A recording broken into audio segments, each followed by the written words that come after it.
आदरणीय महोदय, हिंदी के लिए यह अवश्य ही गौरव का विषय है कि उसे भारतीय संविधान ने अखिल भारतीय भाषा का स्थान दिया है। इससे हिंदी भाषियों और हिंदी से संबंध रखने वाली सभी संस्थाओं का दायित्व बहुत बढ़ गया है। संविधान में हिंदी को यह ऊंचा स्थान दिए जाने का विशेष कारण यह था कि इसके जानने और बोलने वालों की संख्या भारत की दूसरी भाषाओं के जानने वालों से कहीं अधिक है। उन भाषाओं का भी अपना गौरवपूर्ण साहित्य है और उनके बोलने वाले अपनी भाषाओं के साथ प्रेम रखते हैं और उन पर गर्व करते हैं।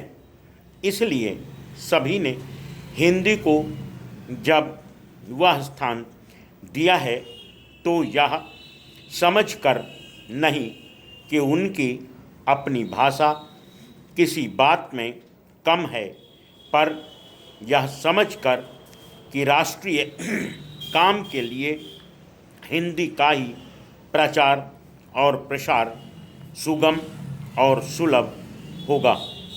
हिंदी को अखिल भारतीय कामों के लिए प्रधानता देते हुए प्रादेशिक भाषाओं को यहाँ के कामों के लिए प्रधानता दी गई है।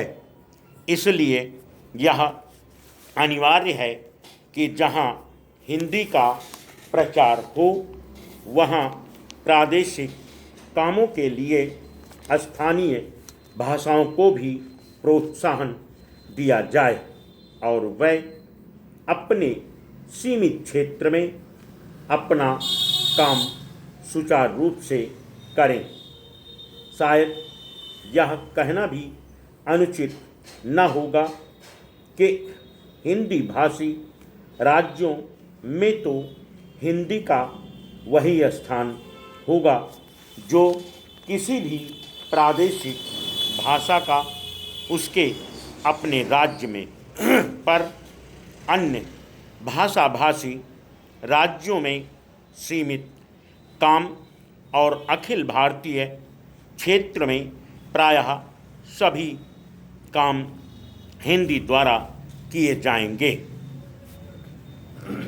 हिंदी भाषियों का प्रयत्न यह होना चाहिए कि अहिंदी भाषियों ने जिस सद्भावना से हिंदी को राष्ट्रीय कामों के लिए स्थान दिया है, उसी सद्भावना के साथ वह हिंदी के प्रचार में तत्पर हों। हिंदी को किसी भी प्रादेशिक भाषा से होड़ नहीं है। सच पूछिए तो हिंदी भाषियों को अन्य प्रादेशिक भाषाओं का पोषक और समर्थक होना चाहिए। जिस प्रकार अहिंदी भाषी हिंदी के पोषक और समर्थक होना चाहते हैं।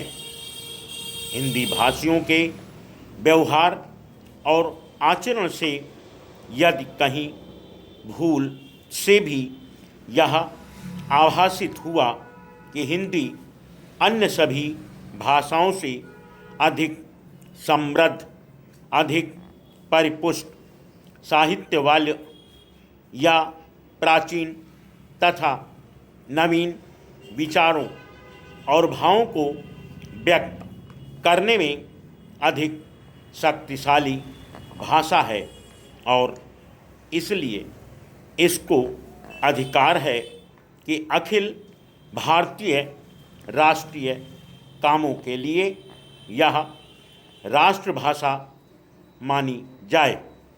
तो इसका फल यह होगा कि अन्य भाषा भाषी हिंदी के प्रति ईर्ष्या करने लगेंगे और जो संविधान चाहता है वह काम पूरा नहीं हो सकेगा और हिंदी उस स्थान को प्राप्त नहीं कर सकेगी जो संविधान ने उसे देने का निश्चय किया है।